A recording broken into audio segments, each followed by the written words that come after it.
किसान भाइयों, इस समय आम में जो है बौर निकल चुके हैं, फूल भी निकल चुके हैं। अब इस समय दाना बनने का समय है।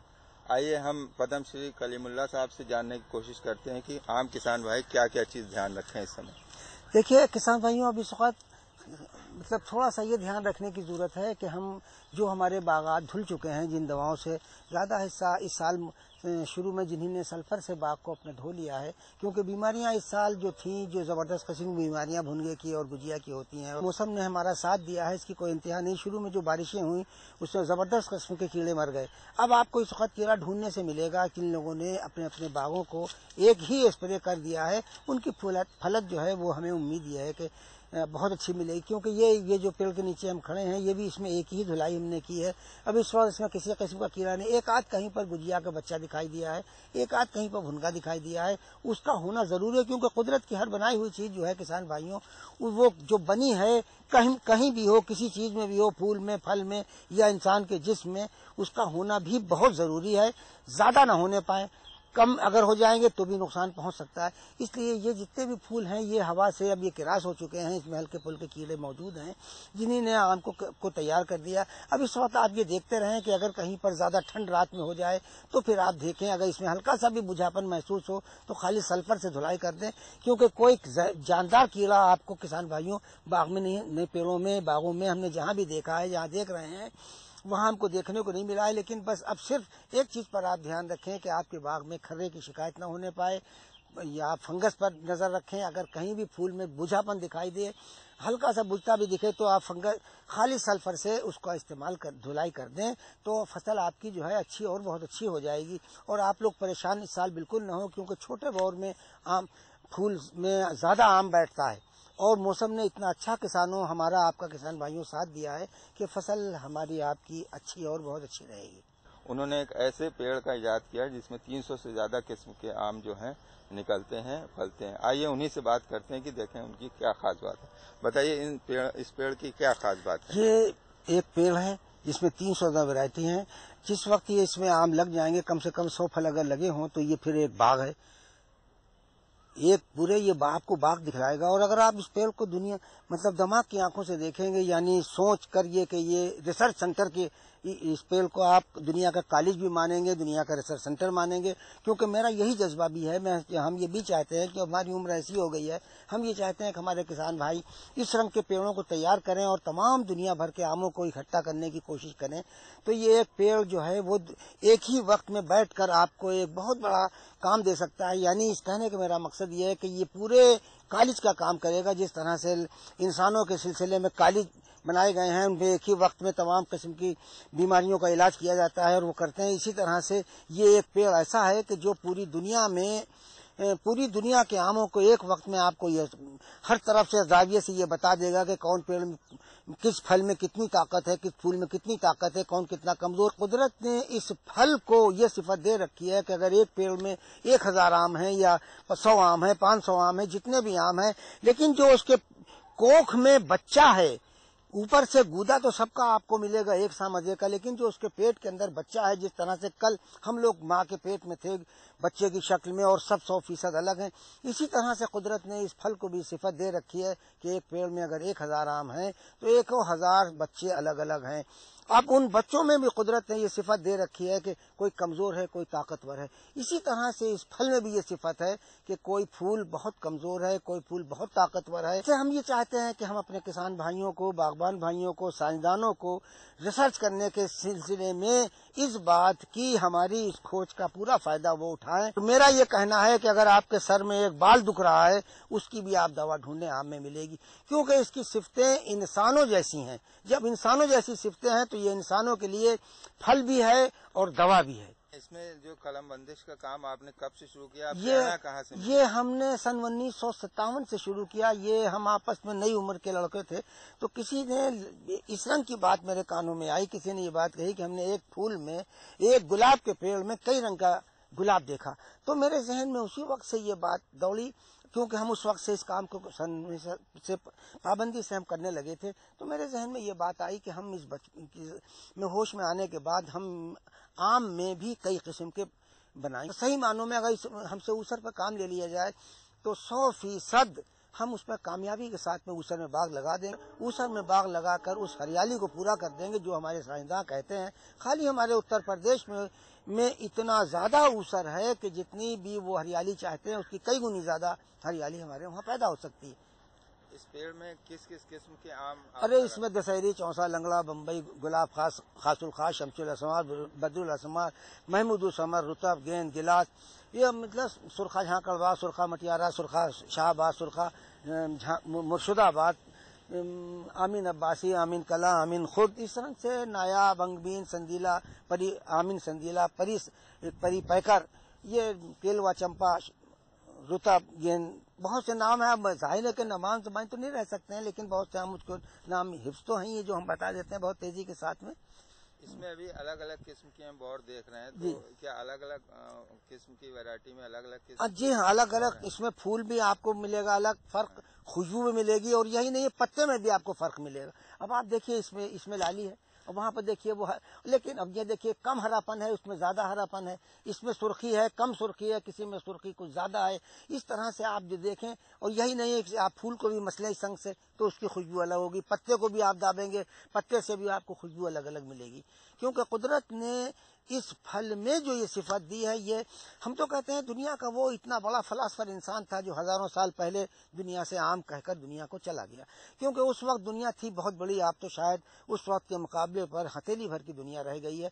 उस वक्त उस शख्स ने इस फल को समझा, क्योंकि हमने इस पर जबरदस्त किस्म की बचपन से मेहनत की और बड़ी वफादारी सच्चाई के साथ में हमने इसकी नौकरी की, गुलामी की, जो भी हो। बल्कि सच यह है कि जैसे एक जुनूनी कैफियत थी, एक आशिक और माशूक नहीं सिस्टम होता है, हम तो इस पेड़ को ये महसूस कर रहे हैं। बल्कि एक हमारे अखबार वाले ने यही हमारी बातों को सुना और देखा, उन्हीं ने अखबार की उनमें सुर्खी ही लिखी कि आशिक भी माशूक भी, उन्हीं ने आशिक भी हमी को बताया और माशूक भी हमी को बताया।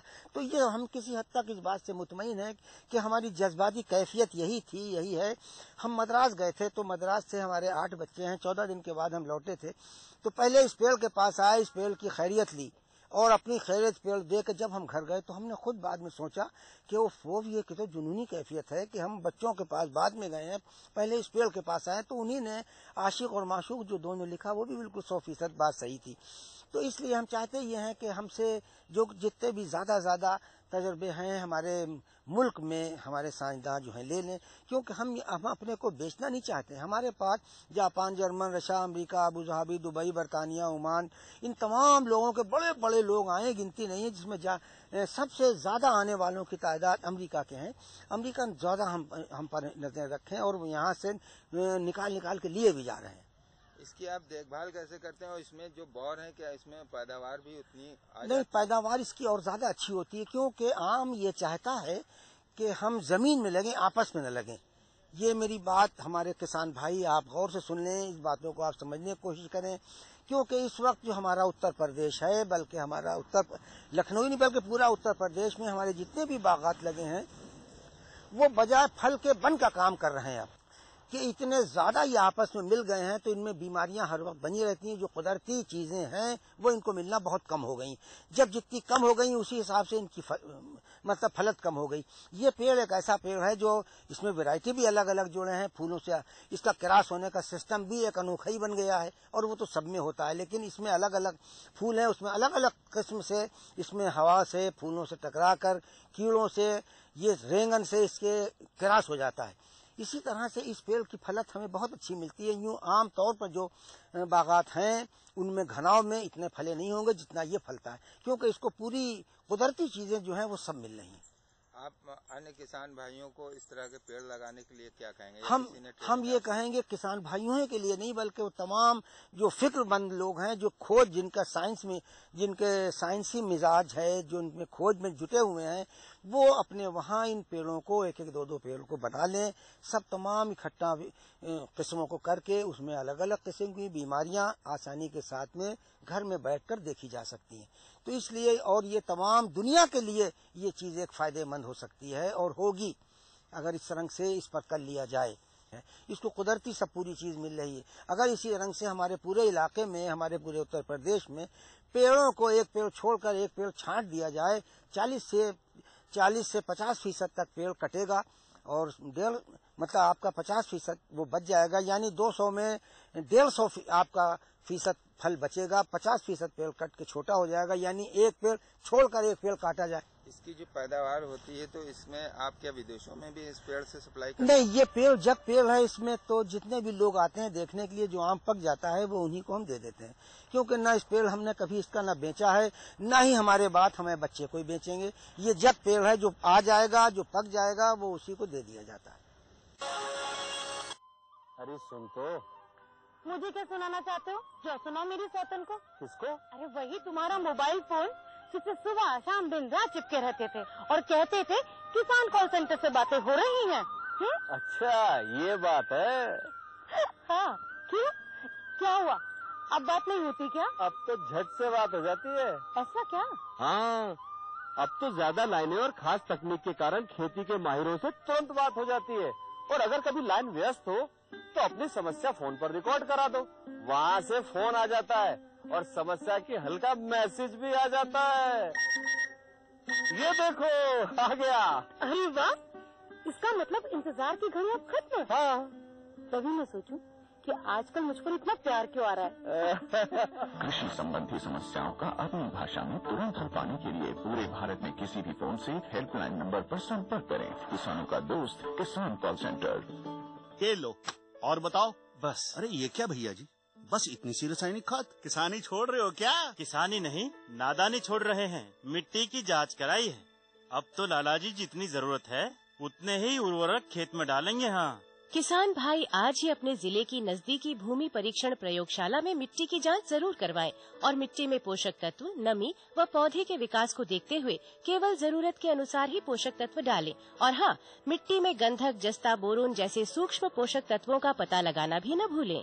उर्वरक और जैविक खाद के सही उपयोग से भूमि का उपजाऊपन बनाए रखें, उत्पादकता बढ़ाएं, खर्चा घटाएं और बहुमूल्य विदेशी मुद्रा बचाने में भी सहयोग दें। और हाँ, धीमी गति से नाइट्रोजन उपलब्ध कराने वाले उर्वरकों जैसे नीम लेपित यूरिया को प्राथमिकता दें और यूरिया का पत्तों पर छिड़काव करें। अरे वाह, तू तो सचमुच समझदार हो गया रे। अधिक जानकारी के लिए संपर्क करें जिला कृषि अधिकारी या किसान कॉल सेंटर। अम्मा खाना दे दो ना। सबर कर गोलू, अभी दाल नहीं गली है। तू फिक्र न कर गोलू की अम्मा, अब की बार अपनी दाल खूब गलेगी। क्या मतलब जी? अब की बार NFSM के तहत दाल की पैदावार को बढ़ाने के तरीकों को दिखाने के लिए देश में 1000 क्षेत्र चुने गए हैं, जिसमें हमारा इलाका भी आ गया है। पर इससे हमें क्या फायदा? हमें 5 एकड़ खेती के लिए खाद और कीटनाशक के अलावा बढ़िया बीजों की एक मिनी किट भी मिलेगी। इतनी दाल का करेंगे क्या जी? अरे भगवान, सरकार ने दलहन का समर्थन मूल्य भी खूब बढ़ा दिया है और इनकी खरीद का भी पूरा इंतजाम कर लिया है। इससे आमदनी बढ़ेगी और फिर हमारा गोलू अच्छे स्कूल में जाकर के कृषि वैज्ञानिक बनेगा। हाँ शामू भैया, सरकार कह रही है पूर्वी भारत में भी दूसरी हरित क्रांति आएगी। अरे ये तो पंजाब और हरियाणा में हुआ था, यहाँ तो अनाज की पैदावार अब भी कम है। सरकार की बातों में कुछ तो दम होगा, आखिर यहाँ बारिश 3 गुना होती है। चलो वैज्ञानिक का नंबर मिलाते हैं। अरे वाह, आ गए। नमस्ते सरपंच जी। हाँ भाई, उपजाऊ जमीन की कीमत को पहचानो। जरूरत है सिर्फ सही किस्म और तकनीक अपनाने की।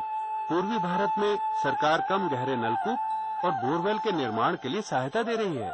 लेकिन सरकार से और मिलेगा क्या? भरपूर मदद, जमीन की तैयारी से लेकर फसल की कटाई तक तकनीकी सलाह। 1000 हेक्टेयर के सैकड़ों क्षेत्रों में चावल और गेहूं के खास प्रदर्शन भी चल रहे हैं।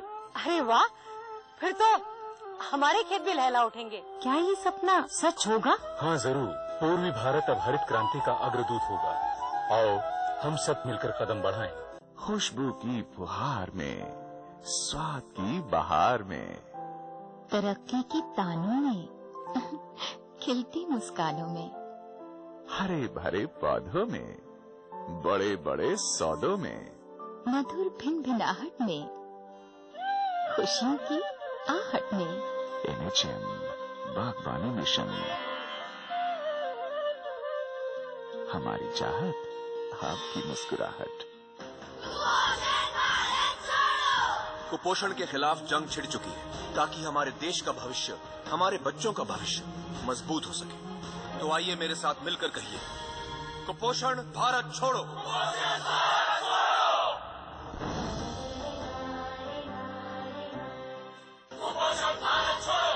कुपोषण के खिलाफ जंग छिड़ चुकी है, ताकि हमारे देश का भविष्य, हमारे बच्चों का भविष्य मजबूत हो सके। तो आइए मेरे साथ मिलकर कहिए, कुपोषण भारत छोड़ो।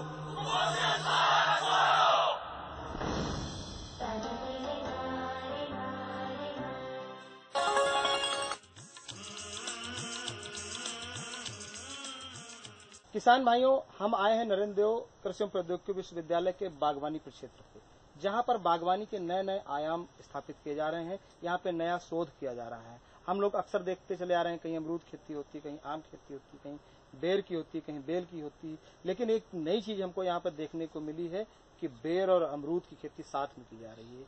चलिए आइए बात करते हैं। यहाँ पे हमारे साथ डॉक्टर भगवान दीन है, जो कि यहाँ के सह प्राध्यापक हैं। उनसे बात करते हैं कि ये जो अमरूद की और बेल की खेती एक साथ कैसे की जा सकती है और ये कितनी लाभकारी हो सकती है।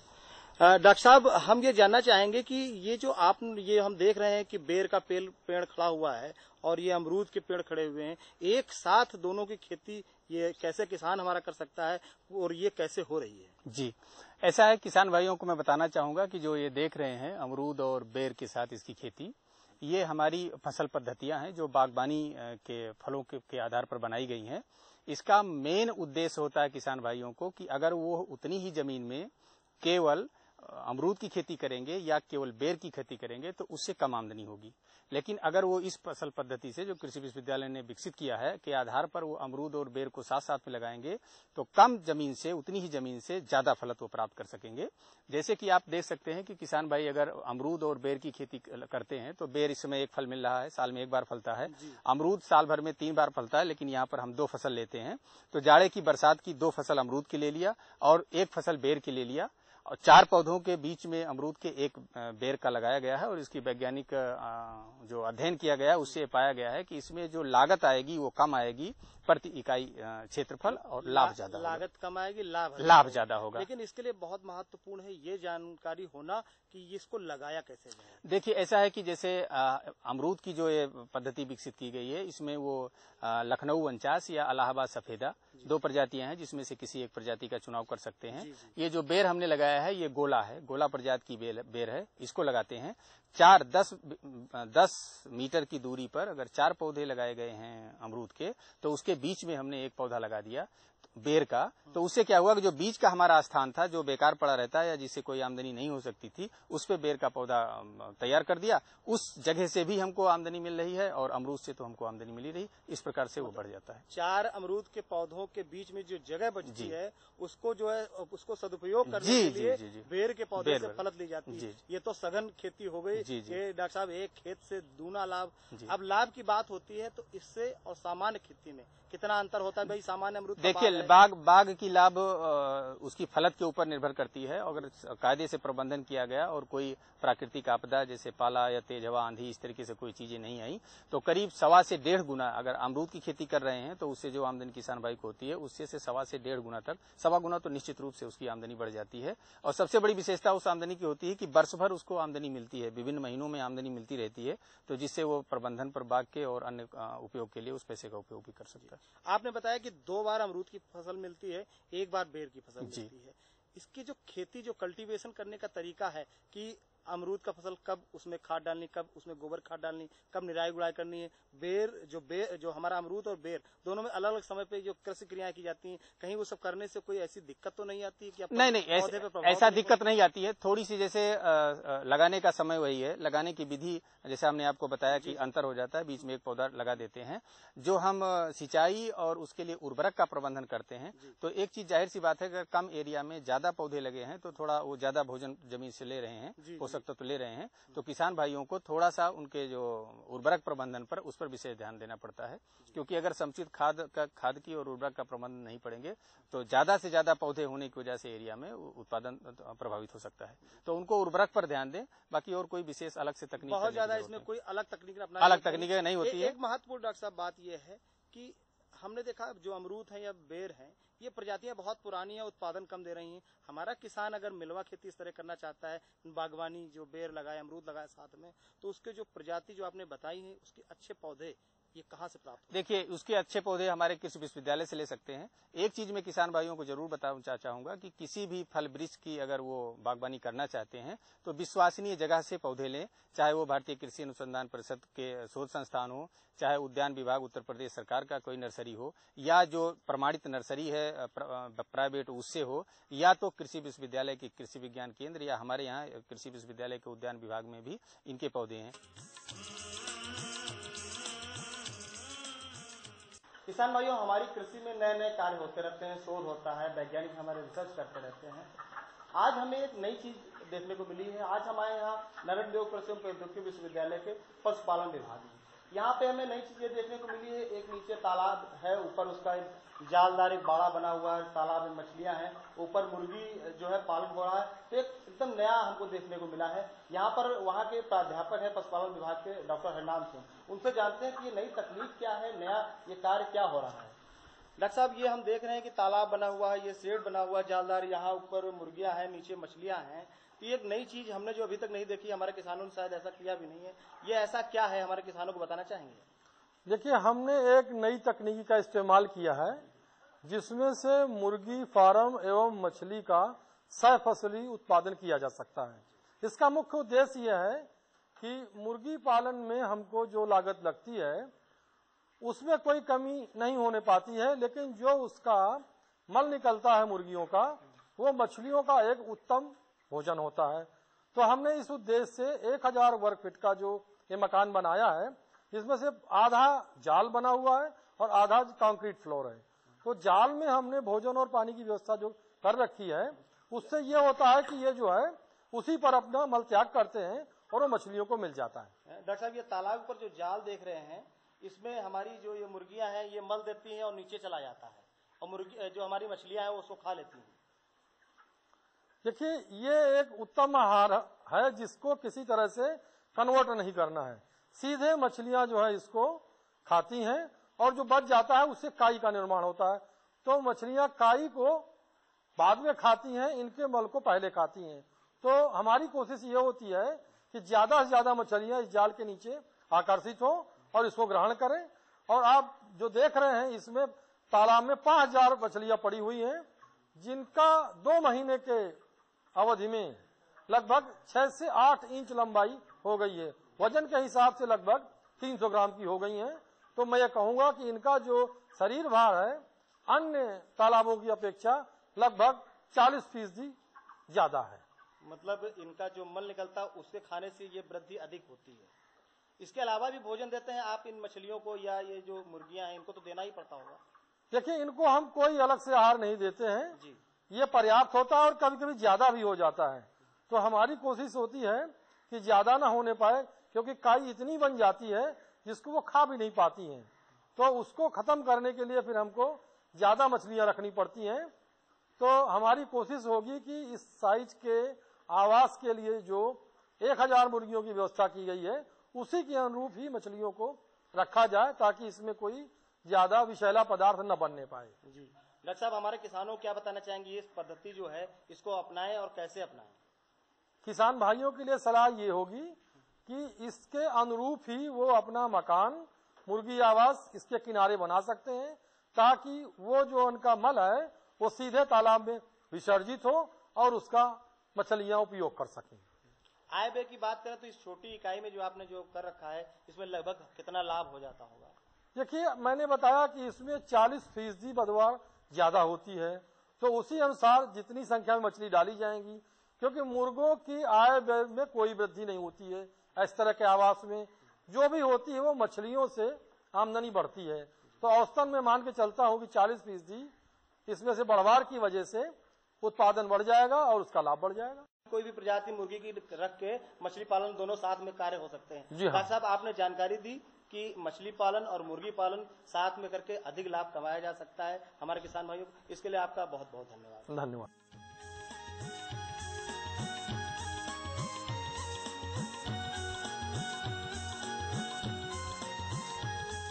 खेती किसानी की जानकारी के बाद प्रस्तुत है कृषि आधारित मौसम समाचार। पिछले दिनों प्रदेश का अधिकतम तापमान 36 डिग्री सेल्सियस तथा न्यूनतम तापमान 17 डिग्री सेल्सियस दर्ज किया गया।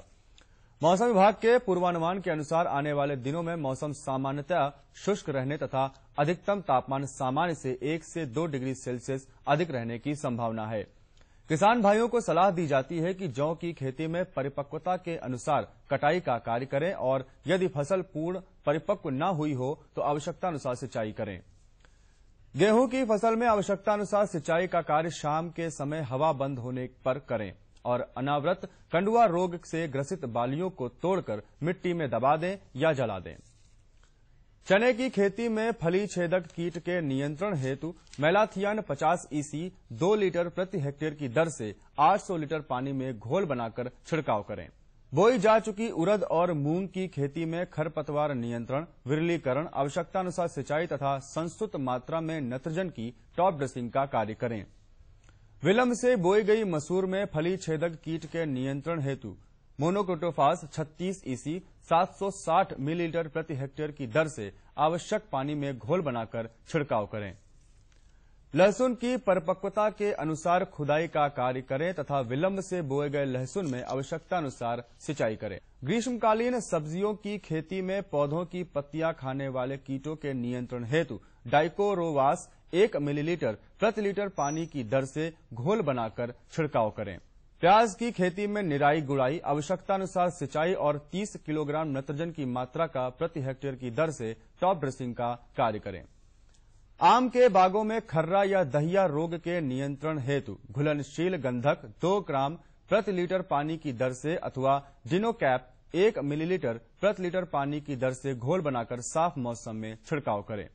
तो किसान भाइयों, ये थे कृषि आधारित मौसम समाचार। अगले सप्ताह मंगलवार को मौसम समाचार में कृषि संबंधी कुछ नई जानकारियों के साथ हम फिर हाजिर होंगे। तब तक के लिए नमस्कार।